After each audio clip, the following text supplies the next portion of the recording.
तो मित्रों, आज का हमारा जो प्रश्न है वह प्रश्न है कि हम शिवरात्रि का व्रत क्यों रहते हैं। है शिवरात्रि का व्रत क्यों रहते हैं, ये सामान्य लोगों के प्रश्न में है। बहुत से लोगों को पता भी होगा, बहुत से लोगों को नहीं पता होगा। तो जिनको नहीं पता है वह श्रवण करे, जिनको पता है वह आनंद ले। और मित्रों, यह बहुत विस्तार की बात है, पर हम वीडियो को बहुत ही शॉर्ट में रखने के लिए बहुत ही संक्षिप्त में बता रहे हैं। इस दास को इस मिट्टी की पूरी कथा पता है, तो इसका ज्ञान भी, इसका विज्ञान भी, इसका प्रयोग भी, ये सारा कुछ हम आपको बताने का प्रयास करें।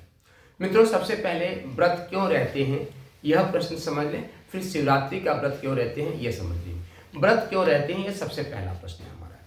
तो मित्रों, हमारा यह जो शरीर है ना, जो दिख रहा है शरीर, यह शरीर 3 रूपों में है। सबसे पहले है स्थूल शरीर। स्थूल शरीर मतलब यह जो शरीर है, इसके पीछे है एक सूक्ष्म शरीर और इसके पीछे है कारण शरीर। इसको इंग्लिश में कहें तो ग्रॉसर बॉडी, एक्सटर्नल बॉडी और कॉजल बॉडी।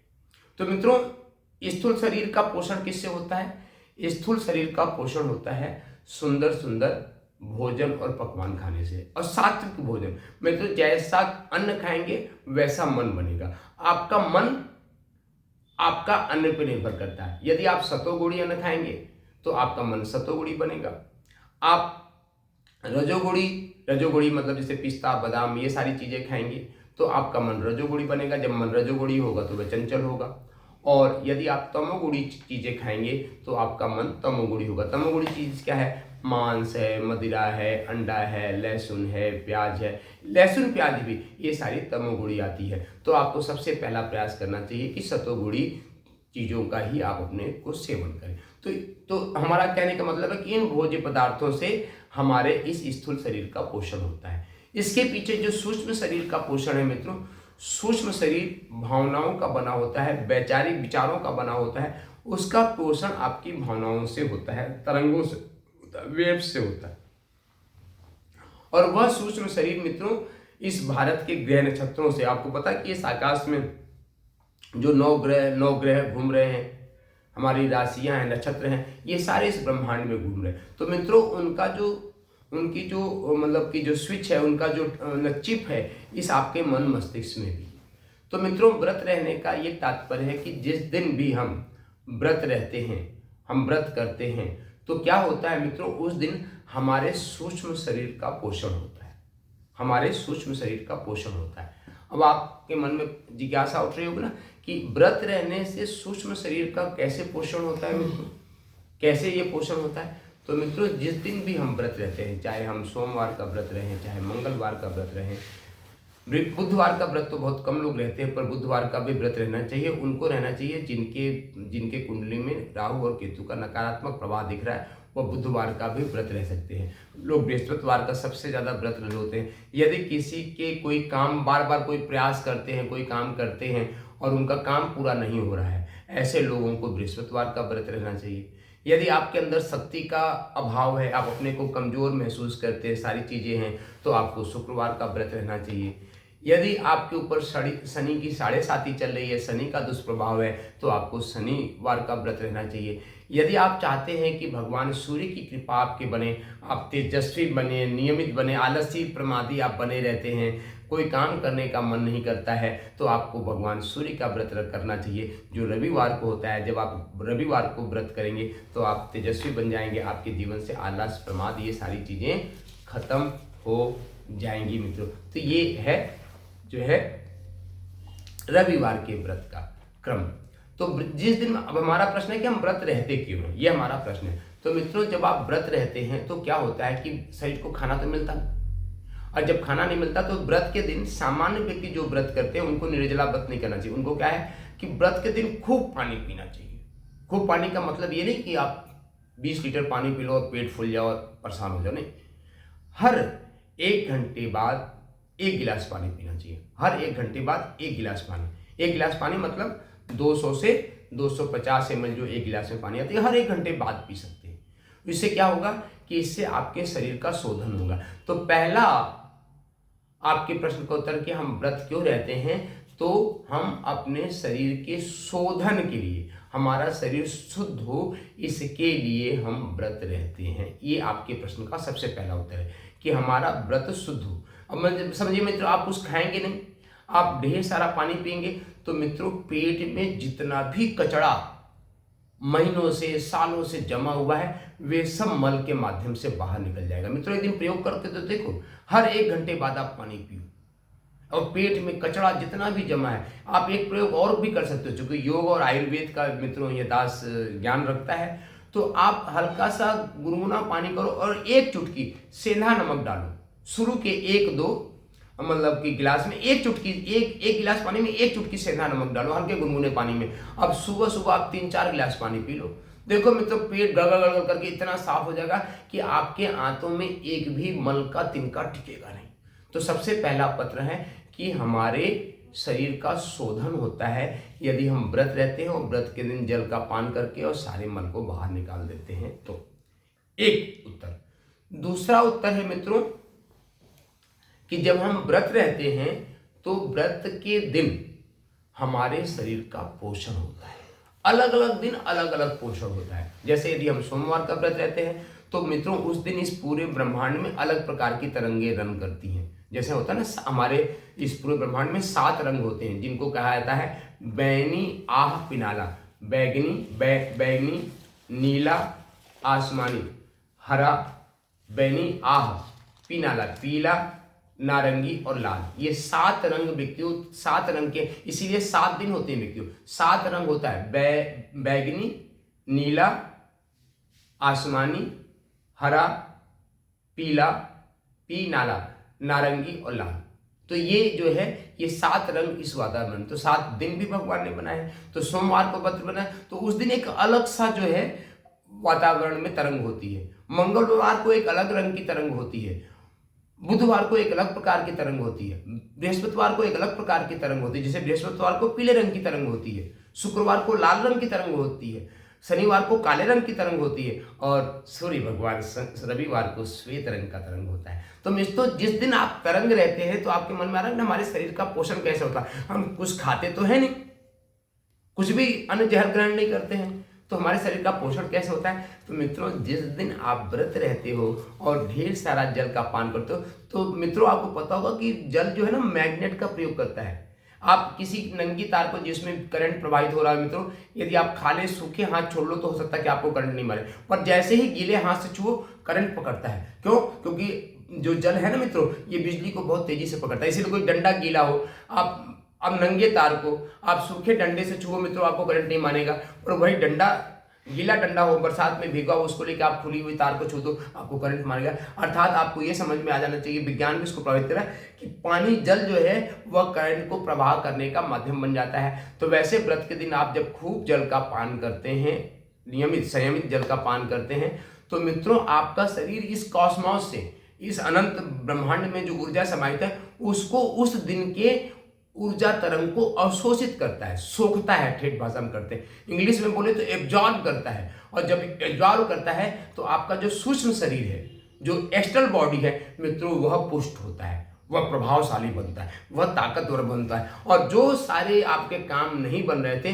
वे काम आपके बनने लगते हैं। हमने अलग अलग दिनों का बता दिया ना कि अलग अलग दिन के अलग अलग है। जैसे लोग सोमवार का विवाह रखते हैं, जिन भी हमारी बच्चियों का, कन्याओं का विवाह नहीं होता है, तो विवाह को पाने के लिए, विवाह को करने के लिए एक सुंदर भगवान शिव जैसा वर मिले, भगवान विष्णु जैसा शिव मिले, इंद्र जैसा प्रतापी, इंद्र के लिए इंद्र जैसा पति तो कोई नहीं चाहता। भगवान विष्णु, श्री हरि, भगवान श्री कृष्ण, भगवान राम की तरह तो लोग ढेर सारे पति चाहते हैं, भगवान शिव की तरह भी लोग चाहते हैं, जैसे माँ पार्वती ने। और आज महाशिवरात्रि का पावन पर्व है और महाशिवरात्रि के और भगवान शिव के विवाह का दिवस भी आज ही का दिन है। तो यह व्रत होता है कि तो हमारे स्थूल शरीर का, हमारे सूक्ष्म शरीर का पोषण होता है यदि हम व्रत करें। तो 2 उत्तर हो गया। एक तो पहला व्रत रखने से हमारे शरीर का शोधन होता है और दूसरा हमारे शरीर का पोषण होता है। किसके माध्यम से पोषण होता है? यह जो ब्रह्मांड है इसमें ये जो तरंग समाहित है। और मित्रों कहते हैं ना कण कण में भगवान है, तो मित्रों आपको वैज्ञानिक शोध बता दें कि इस ब्रह्मांड में कण कण में जो भगवान है, ना वे तरंगों के रूप में ही आच्छादित है। इतनी तरंग, भगवान राम की भी तरंग इसमें है, भगवान शिव की भी तरंग इसी में है और भगवान कृष्ण की भी तरंग इसी में है। यहां तक कि देवताओं की ही तरंग नहीं मित्रों, राक्षसों का भी तरंग इसमें है जो आपकी श्वासों से होता है। तो दोनों के तरंगे है। यदि आप सतोगुणी भोजन करते हैं तो देवता आपसे प्रसन्न होते हैं। यदि तमोगुणी भोजन करते हैं तो राक्षस आपके प्रसन्न होकर आपके शरीर में प्रवेश कर जाते हैं। इसलिए मेरा निवेदन है कि तमोगुणी खान पान को अपने जीवन में अपनी सेध करें। तो मित्रों, यह व्रत करने का मेन उद्देश्य है। अब मित्रों, जैसे हमने बता दिया कि अलग अलग दिन में अलग अलग तरंगें इस वातावरण, इस ब्रह्मांड में प्रवाहित होती है, तरंगायित होती हैं, उसी तरीके से अलग अलग तिथियों में भी अलग अलग प्रकार की होती है। जैसे हमारे यहाँ कितनी तिथियां मित्रों? मूल रूप से 15 तिथि है। प्रतिपदा है, द्वितीया है, तृतीया है, चतुर्थी है, पंचमी है, षष्ठी है, सप्तमी है, अष्टमी है, नवमी है, दशमी है, एकादशी है, द्वादशी है, त्रयोदशी है और चतुर्दशी। इतनी तो 14 तिथियां हो गई और एक पूर्णिमा और एक अमावस्या। तो यह कुल 28 तिथियां हमारे लगभग नक्षत्रों के हिसाब से होती हैं। तो चूंकि हर पूर्णिमा मित्रों, हर 28 दिन के बाद पूर्णिमा आता है, और सूर्य संक्रांति जिसको बोलते हैं मित्रों, वह हर 30 दिन के बाद आता है। तो मित्रों, अलग अलग तिथियों में अलग अलग चूंकि नक्षत्रों का प्रभाव होता है, नक्षत्र आकाश में घूम रहे हैं तो अलग अलग नक्षत्रों का प्रभाव होता है। तो मित्रों, उस दिन अलग अलग प्रकार की तरंगे जो है इस वातावरण में तरंगायित होती हैं, चूंकि अलग अलग दिन के अलग अलग नक्षत्र हैं मित्रों। हमारा ज्योतिष विज्ञान भी बहुत ही सूक्ष्म है मित्रों। कुछ इस संक्रमण काल में कुछ ऐसा प्रभाव बना कि मित्रों लोग इस ज्ञान विज्ञान को भूल गए। नहीं, हमारा ज्ञान विज्ञान बहुत ही सुव्यवस्थित है, बहुत ही सुसंगठित है, बहुत ही क्रमबद्ध है और बहुत ही सरल है मित्रों। क्योंकि हम जानते नहीं है मित्रों, इसलिए हमको कठिन लगता है। बहुत ही सरल है और बहुत ही उपयोगी भी है, सुसंगठित है, सुव्यवस्थित है, क्रमबद्ध है और बहुत ही सरल भी है, बहुत ही सरल है और बहुत ही उपयोगी है। तो ये 5 हमारा ज्ञान विज्ञान है मित्रों, और इस दास का प्रयास है कि आने वाले सभी अध्यात्म के ज्ञान विज्ञान को आपको समझाने का प्रयास कर रहा है। अभी हम व्रत की बात कर रहे हैं, तो जब हम अलग अलग तिथियों पे व्रत रहते हैं मित्रों, जैसे भारत में जितने भी वैष्णव हैं, वैष्णव एकादशी का व्रत रखते हैं, क्योंकि एकादशी भगवान विष्णु का दिन माना जाता है, भगवान श्री हरि का दिन माना जाता है। इसी तरीके से अलग अलग दिन व्यक्तियों, अलग अलग देवताओं के लिए जो है आरक्षित है। जैसे पंचमी है, पंचमी तिथि जो है नाग देवता को है, तो अलग अलग तिथियां अलग अलग देवताओं को है। एकादशी जो है भगवान श्री हरि को है, तो त्रयोदशी प्रदोष व्रत जिसको बोलते हैं वह भगवान शिव का है। हर त्रयोदशी प्रदोष को भगवान शिव का व्रत रहना चाहिए। जैसे आज महाशिवरात्रि का पावन पर्व है, तो आज की प्रदोष तो मित्रों हर महीने में आता है, कृष्ण पक्ष में भी आता है और शुक्ल पक्ष में भी आता है। कृष्ण पक्ष हमारे महीने को, हमारे मास को 2 पक्षों में बांटा जाता है, एक कृष्ण पक्ष और दूसरा शुक्ल पक्ष। तो कृष्ण पक्ष की जो यह प्रदोष व्रत त्रयोदशी होती है, यह भगवान शिव का है और उसमें हर महीने जो आती है उसको हम शिवरात्रि बोलते हैं। और आज जो ये पावन पर्व है जो इस पर्व में आता है, इसको हम क्या बोलते हैं? यह महाशिवरात्रि है। तो महाशिवरात्रि का जब व्रत रहते हैं मित्रों, तो आज के, इसको संक्षिप्त में कहते हैं कि आज के वातावरण में, पूरे ब्रह्मांड में क्या है कि भगवान शिव और माता पार्वती की मिलन की जो तरंग है ना, वे तरंगायित हो रही है, पूरा तरंग हो उनका भरा है। शिव का भी तरंग इस वातावरण में है और माँ पार्वती की कृपा पूर्वक है, क्योंकि उल्लास का दिन, ऋतुराज बसंत चला ना मित्र। महाशिवरात्रि कब मनाया जाता है? ऋतुराज बसंत के पावन पर्व में मनाया जाता है। बसंत मतलब ही होता है मित्रों चारों ओर उल्लास, जिधर देखो उधर ही पुष्प खिले होते हैं। बसंत का पावन है। कामदेव भी इस समय एकदम अपने रति के साथ, अपनी धर्मपत्नी रति के साथ आनंद लेते रहते हैं और माँ पार्वती का विवाह का उत्सव, माँ पार्वती की इस मंगलमय महाशिवरात्रि को व्रत रहते हैं। तो इसमें भी मित्रों 2 पक्ष है। एक जो माँ पार्वती के पक्ष के लोग होते हैं वे तो व्रत रहते हैं, और जो भगवान शिव के बाराती है ना, वे तो खूब नाच करते हैं, है ना। अब हमारा भी नाचने का मन कर रहा है ना। डीजे कहीं दूर बज रहा है तो डीजे पे नाच ना। ओम नमः शिवाय, ओम नमः शिवाय, हर हर बोलो नमः शिवाय, ओम नमः शिवाय, ओम नमः शिवाय, हर हर बोलो नमः शिवाय। तो मित्रों जब हम शिवरात्रि के दिन व्रत रहते हैं तो भगवान शिव और माँ पार्वती की कृपा हमको प्राप्त होती है, क्योंकि भगवान शिव हमारे कष्टों का निवारण करते हैं। हमारे अंदर जो राक्षस बैठा है उसको नष्ट कर देते हैं और आपके अंदर एक पवित्र तरंग, आपके शरीर का पोषण होता है। आपके अंदर, शरीर के अंदर जितनी भी नकारात्मक प्रवृत्तियां हैं, मतलब एक दूसरी भाषा कहते हैं मित्रों, हम जब व्रत रहते हैं तो हमारा शरीर सतोगुणी बनता है। मतलब यदि हमारा शरीर रजोगुणी तमोगुणी है तो सतोगुणी रजोगुणी से निकल के हमारा पवित्र सतोगुणी बन जाता है। और जब हमारा शरीर चित्त बुद्धि, मन बुद्धि चित्त अहंकार सतोगुणी बन जाता है तो मित्रों आपके जीवन में स्वाभाविक रूप से प्रसन्नता आ जाती है। जब तक आपके जीवन में मित्रों, जब तक आपकी चेतना, आपका चित्त सतोगुणी नहीं बनेगा मित्रों, आपका मन स्थिर नहीं होगा, मतलब आपके जीवन में शांति नहीं आ सकती। तो यदि आप चाहते हैं कि आपके जीवन में शांति आए तो आपको महीने में, हफ्ते में एक दिन व्रत रहना चाहिए। क्यों? क्योंकि जिस दिन व्रत रहेंगे तो आपकी चेतना चाहे रजोगुणी हो चाहे तमोगुणी हो, वे खींच के कहाँ पे आ जाएगी? सतोगुणी होगी। और सतोगुणी होगी तो आपके जीवन में शांति आएगी। और जब शांति आएगी मित्रों तो ही आपके जीवन में आनंद कंद परमात्मा के सुंदर कमल के फूल खिलेंगे। ये सिद्धांत है मित्रों कि जब तक आपके जीवन में शांति नहीं आती है तब तक आपके जीवन में आनंद आ ही नहीं सकता है। और मित्रों एक बात ये भी कह दे कि धन दौलत संपत्ति और इस जो नाम यश है इससे कभी शांति नहीं मिलती, ये तो शांति भंग करने वाले तत्व हैं। तो जब हम व्रत रहते हैं तो हम भगवान के निकट होते हैं। भगवान अपनी तरंगों से, जो इस ब्रह्मांड में तरंगायित है, उन तरंगों से हमारा पोषण करते हैं और हमारा शोधन भी करते हैं। तो व्रत क्यों रहते हैं? तो उसका एक लाइन का हो गया कि हमारे शरीर का शोधन भी होता है और हमारे शरीर का पोषण भी होता है। अब हम ऊर्जावान बनते हैं, हम दिव्य बनते हैं, हम प्रकाशवान बनते हैं यदि हम व्रत रहते हैं तो।